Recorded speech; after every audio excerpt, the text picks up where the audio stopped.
உன்னை தெய்வம் என்பதா குருநாதன் என்பதா என்னை பார்த்து பார்த்து வளர்ப்பதனால் அன்னை என்பதா உன்னை கடவுள் என்பதா கருணை வடிவம் என்பதா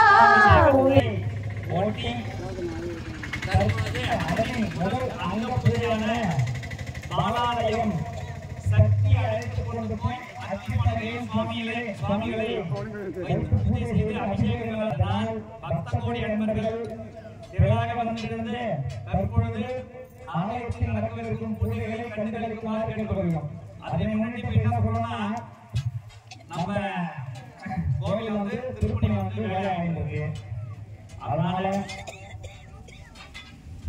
ஒரு கிராம பொதுமக்கள் எல்லாரும் தங்களுடைய ஊர் பொதுமக்கள் அனைவரும் தங்களால் முடிந்த சிவ கைங்கரியம் செய்து பல கோடி புண்ணியங்களை சேர்க்கலாம். ஜென்மாதி ஜென்மம் அப்படின்னு சொல்லக்கூடிய 7 ஜென்மங்களிலும் நம்ம ஒரு ஜென்மத்துல சிவபுண்ணியம் சிவபுண்ணியத்துக்கு ஒரு ஆலயம் சிவாலயம் கட்டுறாங்கன்னா அதுக்கு திருப்பணி செஞ்சா இதுக்கு மேல நீங்க இருக்கக்கூடிய ஜென்மாதி ஜென்மங்கள் செய்யக்கூடிய உங்களோட பரம்பரை மேல 7 பரம்பரை கீழே 7 பரம்பரை இவங்க எல்லாருமே புண்ணியத்தை செய்து அடையலாம். நீங்க பண்ணாலும் சரி, நீங்க பண்ணாலும் உங்களோட பேரங்க உங்களுக்கு ஏற்கனவே முன்னால வாழ்ந்தவங்க எல்லாத்துக்கும் நம்ம புண்ணியங்கள் போய் சேரலாம். அதனால அவ்வளவு சீக்கிரம் யாரும் கிடைக்காது. அந்த சாமி அந்த ஊர்ல இருக்கவங்க யாரெல்லாம் பண்ணணுமோ அந்த சாமி நினைச்சாதான் பண்ண முடியும். அந்த சாமியால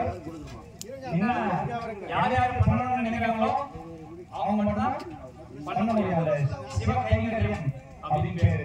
அந்த சிவ கைங்கரியத்துக்கு நம்ம கிராம மக்கள் அனைவரும் நல்லா இருக்க வேண்டி கும்பாபிஷேகம் மாசி 10ஆம் தேதி கும்பாபிஷேகமானது செய்யப்பட உள்ளது. கிராம பொதுமக்கள் அனைவரும் இந்த கும்பாபிஷேகத்தான நன்கொடைகளை அளித்து ஸ்ரீ தலக்கொழுந்தீஸ்வரர் அப்படின்னா என்ன தலக்கொழுந்தீஸ்வரர் யார் யாரெல்லாம் இங்க சுவாமிக்கு வேண்டாங்களோ அவங்களுக்கு எல்லாமே குழந்தை வரம் வேண்டி வரவங்க எல்லாருமே குழந்தை வரம் கொடுப்பார். அது அவருக்கு பேர் தான் சமஸ்கிருதம் தலக்கொழுந்தீஸ்வரர் அப்படின்னு பேரு. கொழுந்தா பிள்ளைகள் தலக்கொழுந்தீஸ்வரர். நீங்க தவம் பண்ணா குழந்தை கொடுக்கக்கூடியவர் தான் தலக்கொழுந்தீஸ்வரர். அதனால உங்களால் இயன்ற பொருளுதவி உடலுதவி பண உதவி எது இருந்தாலும் இந்த தலக்கொழுந்தீஸ்வரருக்கு கொண்டு வந்து கொடுங்க கிராம மக்கள் அனைவரும்.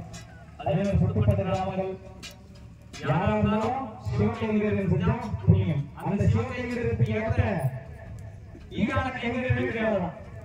இந்த சிவகைங்கரியத்துக்கு மேல ஒரு புண்ணியமே இல்லை.